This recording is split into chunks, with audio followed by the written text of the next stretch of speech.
Kasorkar jela lengba umentri kokoi kekya rengkat direktor katikatnat kiloong bakila bun ujo daga FIR persya yo bayo covid ladalap bau penkenyi yaki kendon balabu dak sorkar habede bot covid kiti gijingkran kede hadien baka jela kalayo biang sa ubayu brio ubayo pang covid ubrang suwan na asam ban litre sak State Bank of India kabudan haklerian Henry loong pada kacingpai ngor jingpai ba ka izrentia Mario I yaki durkhmat thamai mardo lapentip sa udisi bat habates kalapau positif tikini ki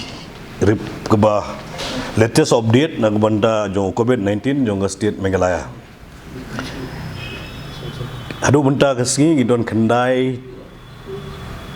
active case. Ki belajam gilong saufuar,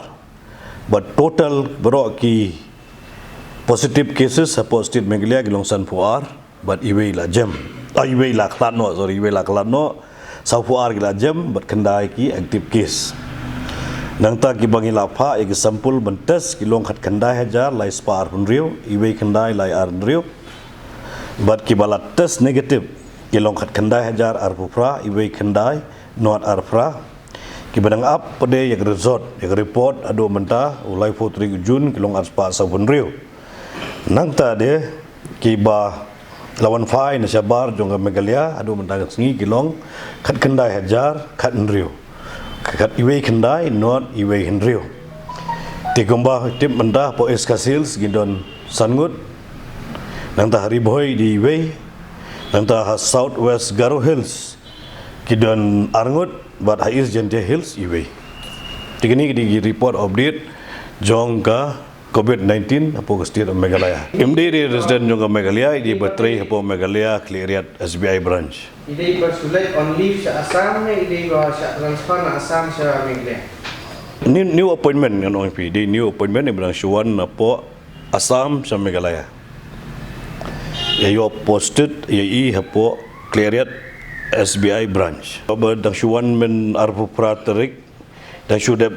tes menin ngatai padio hiru banjoin nama la yo la banjoin suaru ik tagi la bentip tambah kadang mengejing tip kejongi hi dan syuan hi menin mensisngi dan supaya bad menin la le ya tes balala positif la bu no apo corona care center ini betang daga ini juni tigi peladi in the sense of ditang berkat by in one test mesh long re direct stage po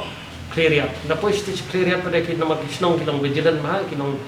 perman bahaya ni pet ngor bahaya ni te ki shamba iwan ini barang thamai bukan nashabar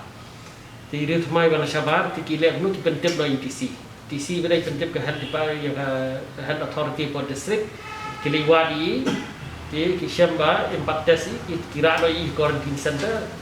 shim sample ki to masni te ki yo report mutaksi there appears to be a violation so we are still going into that because if there is necessity then we'll have to file FIR for these type of cases. Komite kirang basno dan jumlah dia dari menteri jutom jongki langsung baru kirang basno jungi kita basno IPDP ki volunteer sengok week sesama ngomla mandong banya ikut dia COVID-19 ini kadang untuk head department head minister aku beli ki baru yang resto jongki bagi ba gerakan musim lu menit kesini bakundur gini man aga itu penuh token of appreciation dan mentak ini ki community volunteer ki jongi bateri sutom kumdo banyada na uneru COVID-19